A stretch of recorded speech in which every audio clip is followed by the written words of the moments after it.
Hello and welcome to the Summer Schooling YouTube channel. My name is Nico. If you're listening on Apple Podcasts, hello and welcome to the podcast.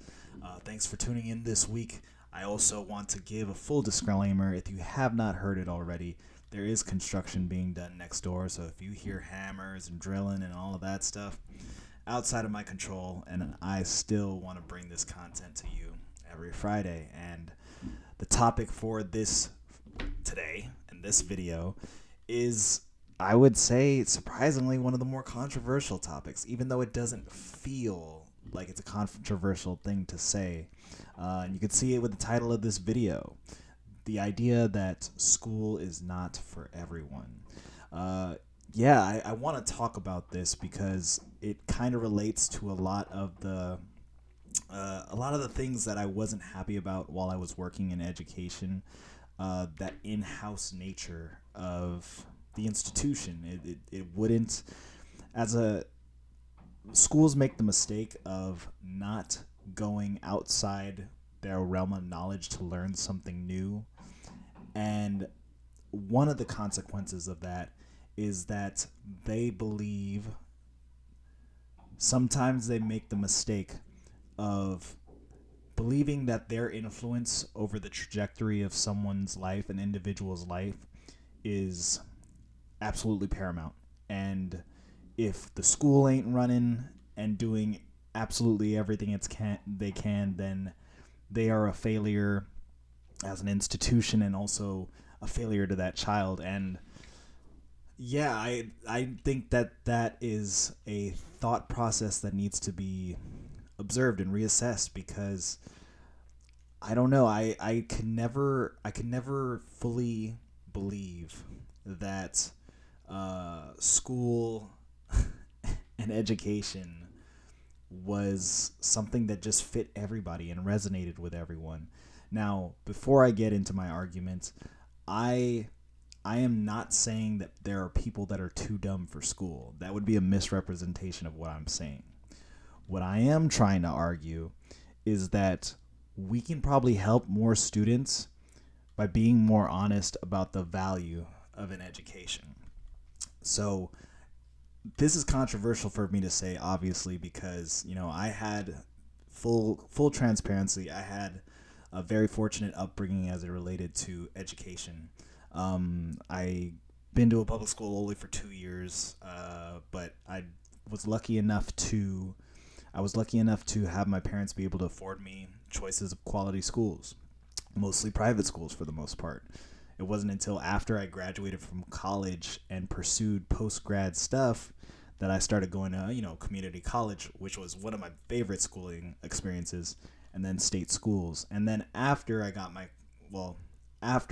graduated in my undergrad, I just started working only in public schools. So how can I say that education isn't it for everyone? I'm a teacher. I got my master's in education, and I say it because the way schools defend themselves to kids and their value to kids and families is almost with the I don't know how to say it, almost with the fear of like the anti-drug campaigns, in terms of just no drugs at all, don't do drugs are bad. And the best example I can give of this is when a student just asks, what's the point of school, and I don't see what I'm doing here and all of that. A sample response of this kind of mindset would be, oh, well, because if you don't go to school, you won't understand the world, and it unlocks everything for you in terms of your own wisdom of yourself and what's out there. Having an education will do so much for you. You need to take school seriously. That kind of response is, yes, I agree with a lot of the benefits suggested to a kid asking that question, to a student asking that question. But I think that you can respond to that kind of question with a much more, I wouldn't say, with a much less apprehension in how you respond. So when I get asked that question, what's the point of school? I say, look, I get it. School can be boring, and most of the time it's not. And in the word, most of the time it is. In the words of one of my old colleagues, I was a fun teacher, but I always told the kids, this ain't Sesame Street. You are going to have to work hard and do things that are tedious, but they're necessary. So if you want to get out of school and escape education because you don't see a point in it, more power to you. I would do everything in my power, and I would hope every day that you stay here in this classroom and work hard. I don't care if you're working hard to get an A. I don't care if you're working hard to get a B. Work hard to get that C, but do your best. If you want to leave, you can't. You're not going to escape the labor. You just aren't. And if you drop out of school and you pursue something that you're interested, do you really think that you're going to just go and success will suddenly come to you? No, it won't. And I want to bring up this point because to me, work ethic was always a bigger X factor than having a degree. Yes, I spend every single second I am with my students or with working with kids. I will emphasize the importance and the value of education in life. And not education, the value of learning, because that can expand outside of school. If I didn't make it explicitly clear by talking to the kids and tell them that I love learning and that you should love it too, it was demonstrated by the way I was engaged in the classroom. By instilling a desire to learn and push through somewhat tedious material and rigmarole, if I use that phrase right, that carries on with a student past being in a classroom. And I value work ethic, and I am very proud of my degrees and my schooling experiences, and I love learning to the day I die.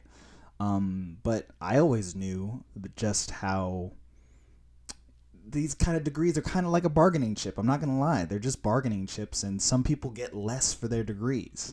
I'm not too motivated by money. I understand that it's absolutely valuable in having choices in life, but I get that it's just a bargaining chip. And two examples illustrate this point of school not being for everyone. My brother, I knew this before I got to my undergrad. Again, full disclosure, I think I was the first of my, I guess my dad had me. My dad also had my brother from my previous marriage. My brother is 12 years older. I was the first one to graduate from college. My brother, on the other hand, he dropped out, had a full ride, was a track athlete, track superstar. Athlete is a undersell of my brother's abilities. He was a track superstar, had a full ride to a state school, big state school here in California. And he dropped out. And I knew all of this prior to going to college, prior to going to high school, and just feeling and going to a private school. I always saw my brother, and he would just work his butt off. And he tells me all the time, like, there were days where I would have to drink water in order to have the money to pay the rent and not get kicked out of my place. And now, through his labor, he is a commercial loan banker making a healthy amount of money, a crazy amount of money. And sure, you can make the argument that that's not the marker for success, but he's able to support his whole family comfortably on that. School wasn't for him. And then another even more important example is with one of my favorite fighters, Dustin Poirier. I'm a huge fan of MMA, and Dustin Poirier is one of my just favorite athletes, favorite fighters. Why? Because by all accounts, I can see every teacher that he encountered experiencing him only in the classroom and the school setting. This is what I talk about with school not necessarily resonating with every child. Reading his story, I'll link to a little article about Dustin Poirier in the description. You can also watch a video. I recommend, if you don't want to see the violent stuff, you could watch a video of just his life and growing up. But I can see how every teacher that experienced him in the classroom would have, concerns. They probably weren't satisfied with what he was doing in the classroom. Um, but for me, I think that when a kid isn't working in the classroom, and a lot of teachers will not admit that they've had this kind of student where you do everything for them, and you take the extra mile to get them to master certain academic skills. Even if they like you and they enjoy your class, the effort doesn't line up. Sometimes they just don't get it. Anyways, the mastery doesn't happen on their watch. When that happens, for me personally, I don't see it as I'm a failure as a teacher and this student is a failure. No, I more so just say, I know this kid will get it together. And I hope they get it together and something clicks down the road. It might not happen in school. These kids that you work with, these students that some teachers work with, where, like I said, they love you. You spend extra time to try and get them that mastery, but it doesn't happen on your watch.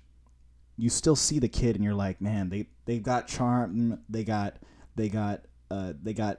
talents that aren't easily measured by school standards.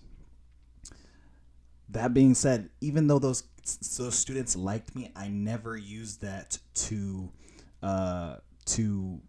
lessen my expectations of the work they delivered. When they did good in my class, I gave them a fair shake and gave them some praise. When they did bad, or that even saying that for some reason they did bad is frowned upon. But when they do less than their potential, I challenge them and call them out to the end of the school year. But for a lot of students, learning doesn't click in the time frame we expect as teachers and educators. Will we do everything in our power to make the most of those 6 to 8 hours we have with those kids every day? Absolutely. But we are not God. And for many people, they don't understand the value of the education they were getting while it was happening. So when I think of a kid that just isn't clicking in the classroom, I just hope, and I look at them and they didn't get mastery of the skills I was trying to get to them, I just say, I know it's going to click for them later on down the road. I really do. I hope it clicks for them down the road, and maybe it's going to be out of school. I see it happening out of school. So going back to my point on Dustin Poirier, this guy got kicked, basically dropped out of high school, and finally he found martial arts. He was getting into fights. He was causing a ruckus in a school setting, and probably in just a community setting. He was seen as a bad kid. But to find something, every individual should strive to discover something that lights a fire under them, that motivates them to continually toil to improve at that. That doesn't always come in a classroom. I would love for Dustin Poirier in his elementary school career to have taken it seriously all the way, but we're not in a perfect world. And how can I look with sour and call it sour grapes that, oh, he's got all this success but he doesn't have a degree? We need to reanalyze just the value a degree has as a mark of someone's character and their discipline. That's what I'm going to say for today. I know that was kind of a ranty video, but this in-house view of education really makes this conversation just so claustrophobic. You can't talk about kids not resonating in school or being able to do well in school. It happens, and I love a school that is rigorous, like Michaela Institute with Catherine Berbelsing out in London, I think that that's awesome. That exists, and it should exist. A school like that should exist. But I am also not naive to believe. I'm not naive enough to believe that all children can thrive in that environment.